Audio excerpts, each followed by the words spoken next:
On the island of Saipan, American soldiers thought the battle was finally over. The gunfire had gone silent, the beaches lay littered with wreckage, and victory seemed secure. But when they entered the caves carved into the cliffs and hills, what they found was beyond comprehension. Inside were entire families who had chosen mass suicide, charred bodies from fires lit in desperation, and infants clutched in the arms of parents who believed capture was worse than death. The stench was unbearable, the walls blackened with soot, and the silence broken only by the cries of a few who had miraculously survived. What the soldiers discovered in those caves was so horrifying that it still haunts them to this day. And before we begin this story, make sure to subscribe for more World War II histories that reveal the dark truths buried beneath the battlefield. The invasion of Saipan began on June 15, 1944, when over 70,000 Marines and soldiers stormed the beaches under withering fire. From the first hour, the island felt cursed. Mortars rained down on the landing craft, turning the surf red with blood. Men clung to burning wrecks, scrambling for cover amid shredded palm trees and wrecked tanks. Survivors later said the smell of cordite and salt water mixed with human remains made the entire shoreline feel like an open grave. For days, the battle raged inland.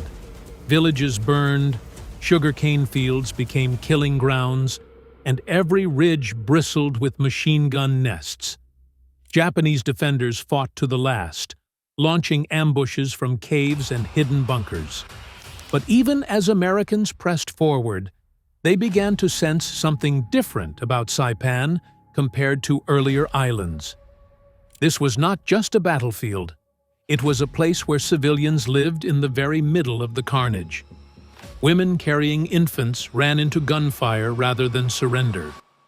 Elderly men attacked tanks with bamboo spears. Whole families fled into caves at night, vanishing into the limestone cliffs as though swallowed by the earth.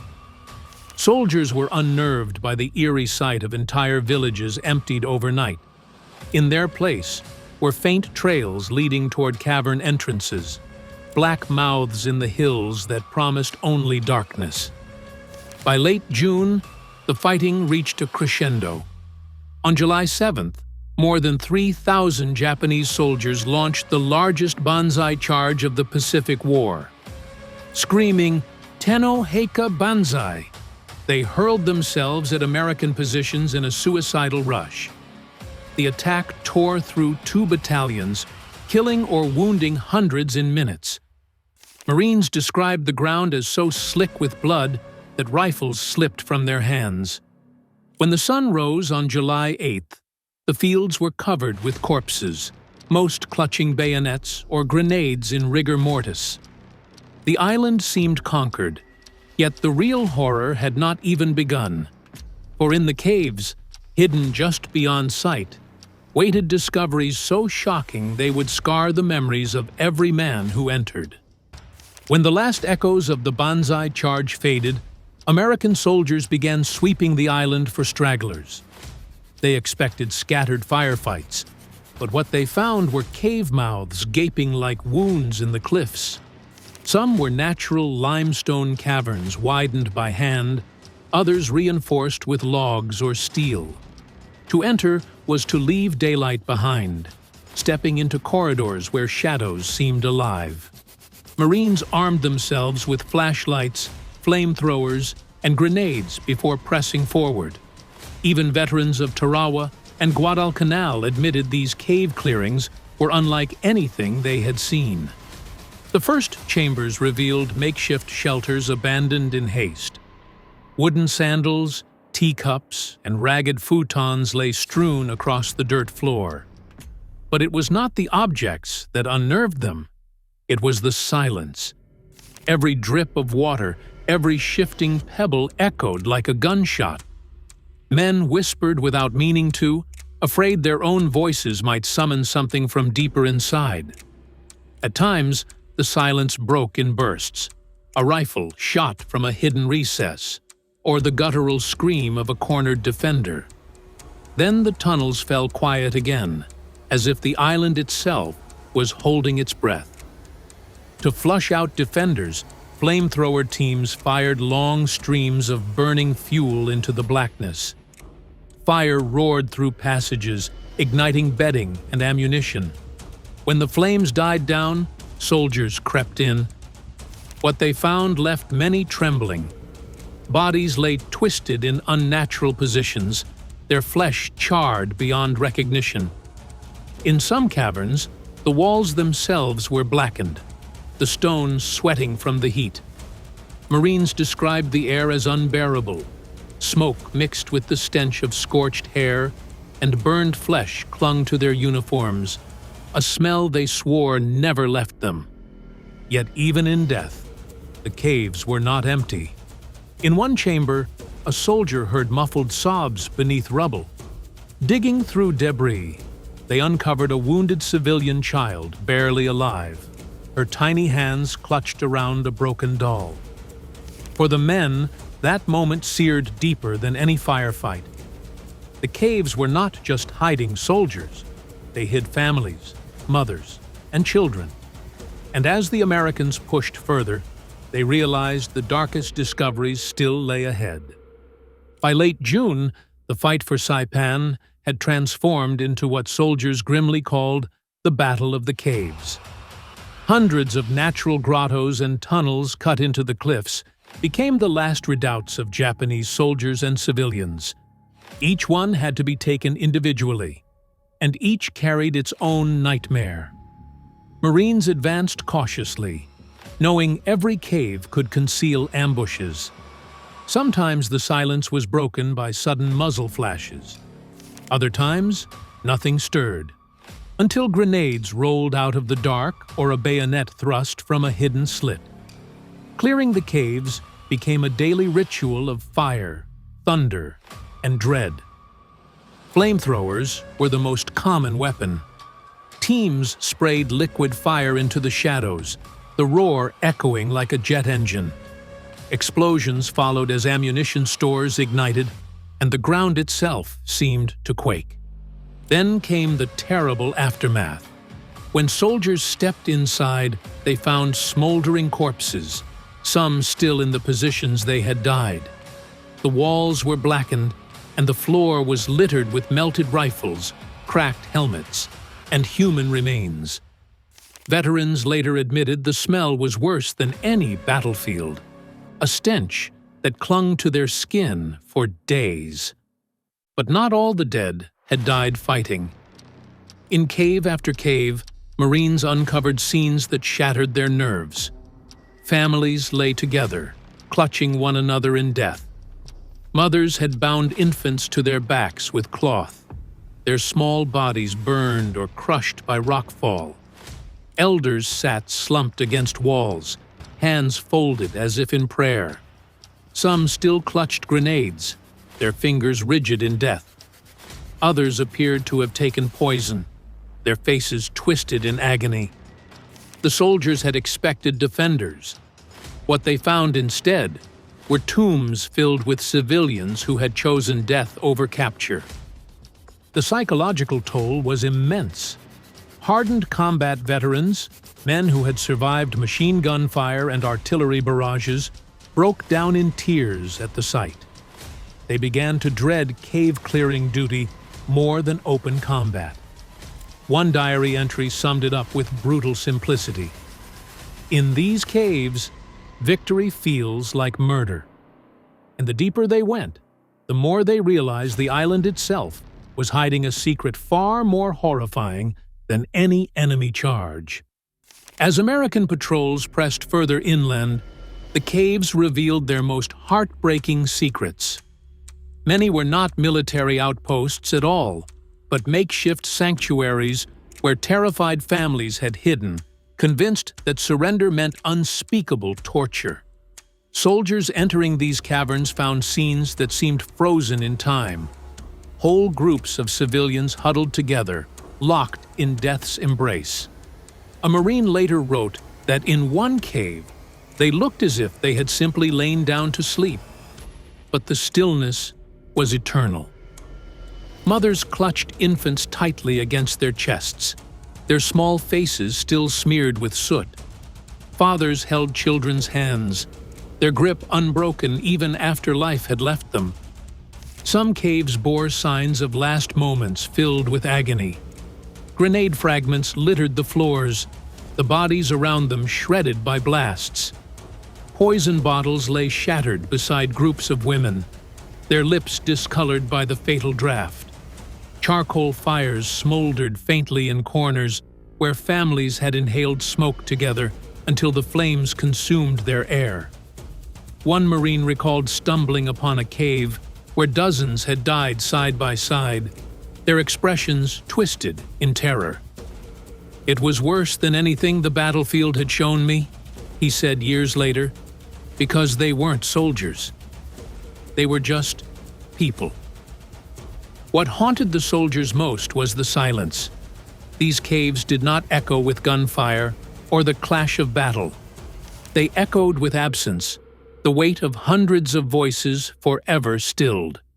Occasionally, amid the death, there were survivors. A half-starved child crawling from beneath a pile of bodies, crying for a mother who no longer breathed. A wounded grandmother whispering prayers in Japanese, too weak to lift her head. Each survivor was a ghost in flesh, living proof of the horror that propaganda and fear had inflicted on the innocent. By the end of June, Marines had seen enough to know that the caves of Saipan were not just battlefields. They were mass graves. Every step into the darkness risked another encounter with tragedy too heavy to bear. And yet, the soldiers could not turn back, for the caves still stretched ahead, each one promising horrors greater than the last. The horror inside Saipan's caves was not born only from desperation. It was planted long before the invasion began. For years, Japanese civilians had been told that Americans were monsters. Government propaganda painted U.S. soldiers as barbaric devils who would torture women, mutilate children, and slaughter the elderly without mercy. Leaflets, radio broadcasts, and even school lessons drilled this message into the minds of islanders. By the time American forces landed, the terror was so deeply ingrained that surrender no longer seemed an option. Death, no matter how brutal, was seen as the only honorable escape. Inside the caves, Marines often found evidence of this indoctrination. Scribbled messages on the walls pleaded for forgiveness or urged family members to die with honor. Some caves contained stockpiles of grenades handed out to civilians, each with chilling instructions. Use one on the enemy and the second on yourself. In one cavern, soldiers discovered the remains of parents who had pulled the pins while embracing their children, believing they were sparing them from fates worse than death. The sight of those small bodies, torn apart in their mother's arms, left even hardened combat veterans speechless. Propaganda had been effective because it played on fear. Survivors later recalled Japanese officers warning that women would be raped and children mutilated if captured. Mothers were told Americans would boil them alive, and some were encouraged by their own leaders to take their families into caves for safety, knowing full well what awaited them there. Soldiers who interrogated survivors after the battle heard the same refrain. "We thought you would kill us. We thought you were demons." For the Americans, the discovery was almost as painful as the corpses themselves. They realized that they had not been fighting simply soldiers, but illusions conjured by years of lies. The mass deaths in Saipan's caves were not only tragedies of war, but tragedies of deception. Lives stolen by fear, deliberately sown. And as Marines pressed deeper, they began to dread what further proof of this manipulation they would find in the next cavern. As the American advance pushed northward, the caves were not the only places that revealed despair. Along the island's northern tip, towering cliffs loomed over the Pacific, the last refuge for thousands of civilians who refused to surrender. Here, in July 1944, unfolded one of the most harrowing spectacles of the entire war. Marines arriving at Marpy Point were stunned to see streams of families rushing toward the precipice, clutching children, carrying elderly relatives, many dressed in white garments as if preparing for ritual. Screams carried across the wind as Japanese officers urged them onward, warning that capture would mean humiliation and torture. Soldiers watched helplessly as entire families hurled themselves into the sea. Mothers cradled infants tightly against their bodies before leaping. Fathers dragged wives by the hand, their eyes vacant with resignation. Some groups held grenades close to their chests, detonating in midair, their remains raining into the waves. Below, the water foamed red, littered with broken bodies against the jagged rocks. Marines tried desperately to intervene, shouting through interpreters that surrender meant life, not death. But their words were drowned by fear. Survivors later recalled officers brandishing pistols, ordering families to jump rather than face capture. For the Americans, the horror was unbearable. They had come expecting resistance, not the sight of innocent civilians plunging en masse to their deaths. Some soldiers broke down, sobbing as they pulled survivors back from the edge. Others stood paralyzed, rifles lowered, unable to reconcile what they were witnessing. Veterans later admitted this scene haunted them far more than combat, because it was not war. It was despair incarnate. The cliffs became known as Suicide Cliff and Banzai Cliff, names that endure today. To stand at their edge is to feel the weight of history, where thousands chose death over surrender. For those who survived, the memory never faded. The sound of rushing waves forever tied to the cries of men, women, and children vanishing into the sea. For the Americans who saw it, Saipan was no longer just a battlefield. It was a descent into human tragedy so complete that victory itself felt hollow. For the men who fought on Saipan, the battle did not end when the gunfire stopped. It followed them into their dreams, their homes, and the rest of their lives. Veterans later admitted that it wasn't the roar of artillery or the shock of banzai charges that haunted them most. It was what they saw in the caves and on the cliffs. The image of mothers clutching infants in death, of children's bodies scattered among the rocks, of civilians consumed by fire or blown apart by grenades. These became memories no amount of time could erase. Many Marines and soldiers developed what would later be called combat fatigue. They experienced sudden outbursts of rage, crippling anxiety, or emotional numbness. Some trembled uncontrollably when hearing a baby cry, reminded of the infants they had found lifeless in the caves.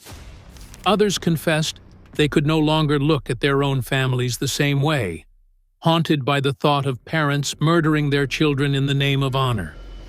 For many, the caves were not just battlegrounds, but nightmares that rewrote their understanding of humanity.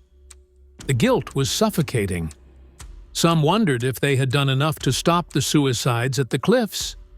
Others questioned whether using flamethrowers and explosives in the caves had condemned civilians alongside soldiers. One Marine described sitting alone after the battle, staring at his hands, convinced they were stained with the blood of innocents. Chaplains on the island wrote in their reports that men came to them shaking, unable to sleep, whispering that they could still hear screams in the dark. Decades later, survivors of Saipan spoke of their service with a distant, hollow tone. They avoided detail, but those close to them knew the ghosts never left. Historians note that Saipan marked a turning point, not just strategically, but psychologically. It was the first time American soldiers faced the full force of civilian involvement in the Pacific War, and it shattered them. They had trained to fight soldiers. Instead, they had walked into a nightmare where the lines between combat and tragedy had dissolved forever. Even after Saipan was declared secure on July 9, 1944, the war beneath the island did not end. For months, and in some cases years, Japanese soldiers continued to hide in the caves, living like phantoms.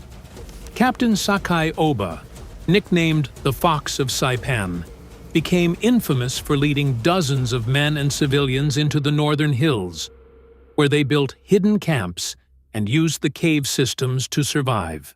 For 512 days, long after the island had fallen, Oba and his followers remained concealed, raiding supplies and vanishing into the jungle as if the earth itself swallowed them whole. For American troops stationed on Saipan after the battle, these holdouts created an atmosphere of constant unease. Patrols stumbled on abandoned cave shelters filled with ration tins, makeshift beds, and crude shrines fashioned out of bamboo.